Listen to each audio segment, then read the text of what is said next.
Let me tell you something.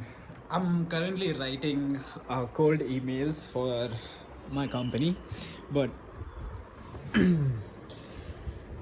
lifting isn't dumbass sport. Okay, if you, I saw a similar post, but I'm just gonna elaborate because that post didn't do a good job. Um, if you want to be as jacked as possible without steroids, and you want to also have a social life and also manage your business or whatever sport you do or whatever your dreams are, you need a program that is smart. You need a program that lets you have a social life and get the most out of lifting. Okay, most of you don't want to be Ronnie Coleman. You just want to look good in a shirt. If you wear a shirt and you walk into a room, people should be like, fuck, that guy's strong. That's what I want at least. So you need to design your program in such a way that your whole life is in the gym. Okay?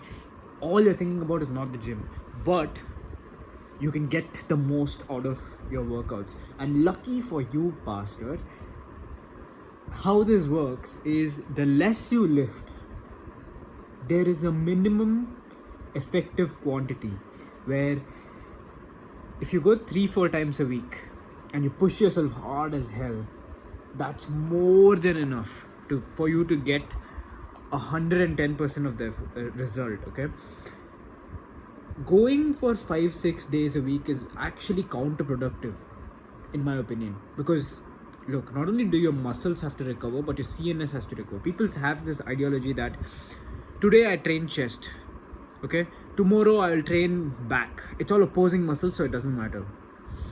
What they fail to realize is, yes, they're opposing muscles, but what has to recover is your central nervous system. Your body thinks it's under attack, so it'll take that time to recover. Lifting 2 consecutive days is actually not a good idea at all.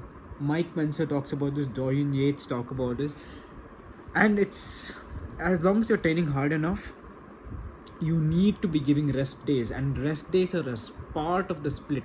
And this rest day you can do anything. You don't have to sit around and sleep all day.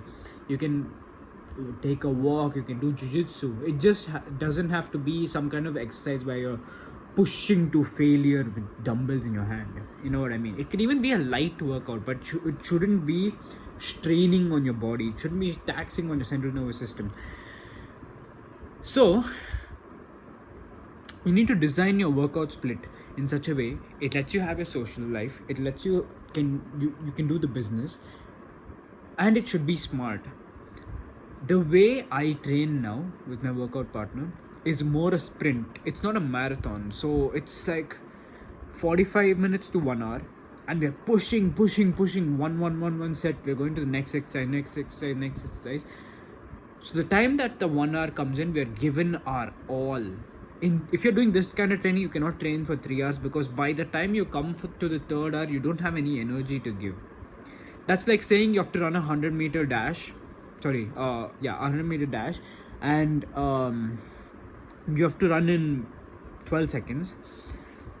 But screw that, let's do 1 kilometer, and you need to maintain that pace of 12 seconds, that same speed of running. That's really unrealistic.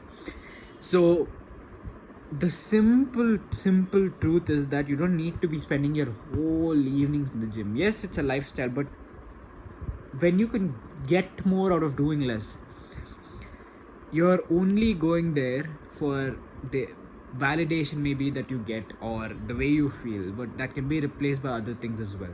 So I'm saying, don't be one of those dogs with muscles. Don't be one of those guys who spend their whole lives in the gym and get nothing done. Okay, you can design your split to make it smarter. You can have 3-4 days a week. I do the Yates split, so that is basically chest and biceps, legs on Tuesday, and take a break on Wednesday, shoulders on Thursday, and we'll do back on Saturday. So we're getting a lot of rest between these things. And yes, there is one clashing thing, and one thing that makes it sound ironic, which is that Monday and Tuesday I'm working out. But yeah, that's just the nature of how it is. It's just one day, and the next whole day you take a complete day for your central nervous system to recover.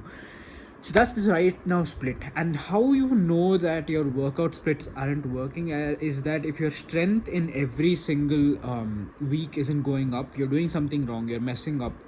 Because the idea is that every day that you go to the gym, every session that you show up with a target in mind. You show up where you're thinking, okay, today this is the goal, this is the reps that I have to get, this is the weight that I have to do this in. And every week you're increasing that. Okay, so design your split in a smart way, guys. Don't be one of those dogs who just go to gym, because at the end of the day you might think, oh, my workout is just 1 hour, but to get ready it took you 15 minutes, and to come back home and take bath it took you another 15 minutes, to get dressed up and eat because you're hungry now, that took you another 45 minutes. So realistically you're spending how much? 2 hours and 15 minutes. So that's basically so much of time waste. Okay, if you could do that 4 days a week, try and reduce the time. You have time to now do business, you have time to go meet your friends. That extra 1 hour that you're going to save every other day, timeless. And the people that go every day to the gym, they don't look good either. Like, you can tell when someone works out and someone trains.